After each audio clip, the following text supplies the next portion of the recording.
with dōjō practice, where we invite some of our friends to tell us some of the tricks, tips, and advice they have in this time where we spend so much time with the kids at home and we're trying to be proactive and work. So thank you, Nick Bennett. Welcome to dōjō Practice. Hi. Yes, welcome. And we just want to start with a few questions. So first of all, tell us where you are in the world. How old are your kids? How many do you have? And their names, please. Yeah, I'm in London, England, and I only have one child, and her name is May, and she's 5. Awesome. Thank you. And this is a question that, you just have to answer the first thing that comes to mind when I ask it, okay? So it goes back to you as when you were a child. What was the best memory, or what is the best memory that pops up of you experiencing with your parents? So I think it's the reverse of our situation at the moment, where I'm actually going into the office with my dad on the weekend. I have 3 brothers, but it was nice to spend some time with him on my own rather than being crowded out by them. And what I used to do is just to have free reign with him of the space that he worked in. And he had a little golf trophy on his desk. And I remember being able to dismantle it and take off the putter and the ball from that and play in the long corridors in his office with him on the weekend. So that was a really nice memory for me. Nice. Yeah, it is definitely reversed. We are living, although 2 worlds still colliding for sure. Yes. Yeah, and so when we spoke, you mentioned that you have tried something this Saturday with May that we feel could be very helpful for other parents. So do you mind just taking us through what was it that you did and just the practice, and then we can add a few more thoughts on the blog, write it out. Yeah, but what's been working for you? What sort of strategies, tips are you bringing in? So as a child, she's very much into imaginative play and creative play. So I knew that would be a place I'd have to start in terms of keeping her entertained and engaged with the things that she's doing at home. So the idea that I had was to make a film with her, but it wasn't just to make the film, it was to go through the whole process from start to finish of making the film. So the beginning of it, we wrote the plot down and wrote out a story. So sort of a once upon a time this happened, and tried to think about how she would make a beginning, middle and end to her story.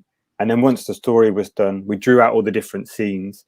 And my brother-in-law sent us some ideas of storyboards that he's had in the past, and because he's a director, but we could easily have just looked up online to find other ideas and inspiration of things that she could copy.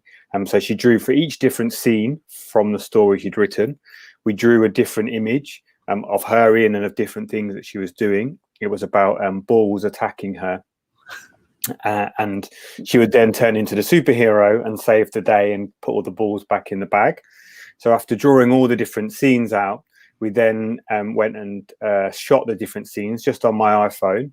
And then once we'd shot the scenes, we spent the afternoon editing, choosing the music, putting it all together. And so she could watch it back on a TV. And then we could also send it to all her friends and family as well, so she could see the film in action as well. And she chose out different costumes for different areas. Oh, wow. Yeah. Yeah, we just used iMovie. And oh, sorry, go on. So you used... I just used iMovie, the free application that comes with if you have an iPhone or a Mac, that it comes on there. And it was so easy to use. It took like 5 minutes for me to learn. I'd done it maybe once before. I've got no editing skills. It was pretty rough and ready, but it came out really nicely. That's incredible. That's and amazing. What would happen if? And you said she acted in the movie, right? So she was Yes. a star. What would happen? I'm thinking of some kids, of my friends that might not want to be in the scene or acting. What would you recommend what would you have done then if May had said, no, I don't want to act? Well, I think there was a couple of things, I guess, that I would have changed. Is that if she got a bit shy, I think one is like saying maybe we don't share the video with anybody else and it's just for her benefit, then maybe there's not so much a worry about her being in front of the camera. If she's still worried, then I think I would say that I would be in it with her and maybe sort of show her how I would act and perhaps be a bit silly and make fun of myself within that. And hopefully that encourages her to want to start doing it as well. And then if she really didn't want to join in and do it with me, then perhaps I would do all the acting parts to it, because I think there's still lots of other really great parts that we brought in, because we managed to bring in sort of handwriting practice for her, spelling and phonics that she's doing as well when she's reading back through things.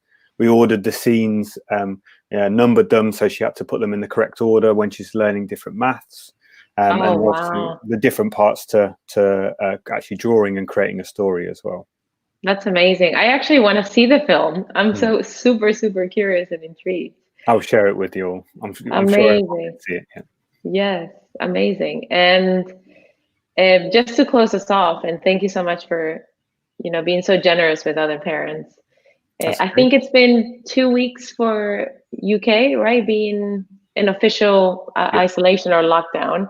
Yep. Given where you are today, what advice would you give yourself back then?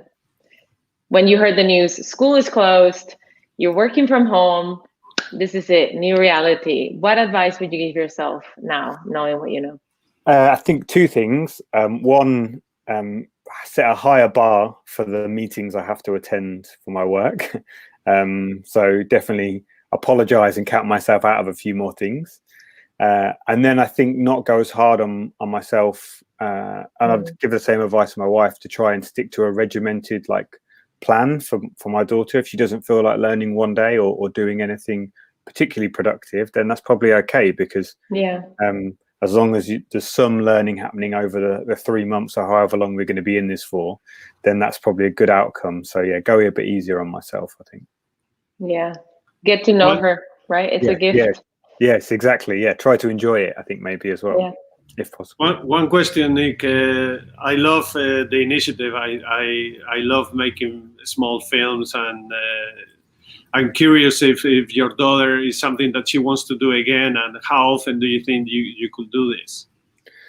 I think she would definitely be interested in doing it again, but I think the thing I'm going to take from doing this activity is actually more the sort of concept of it. So one of the other ideas would be to maybe plan a party, but as part of that, she would make a poster for the party, maybe some invitations, and then she could make up some games for the party, and then actually we could have the party, obviously only with us in our house, but the different things and activities under one umbrella is definitely what keeps her entertained, as part of jumping from one thing to the next and having something to strive and aim for as well. Brilliant. Great. Amazing. Thank you so much, Nick. It's super inspiring. I already want to go and create things. I think the theme is just create something and learn by doing. Yes, through the definitely. process. Yeah. Thank you so much for being here. Bye. Bye. Bye.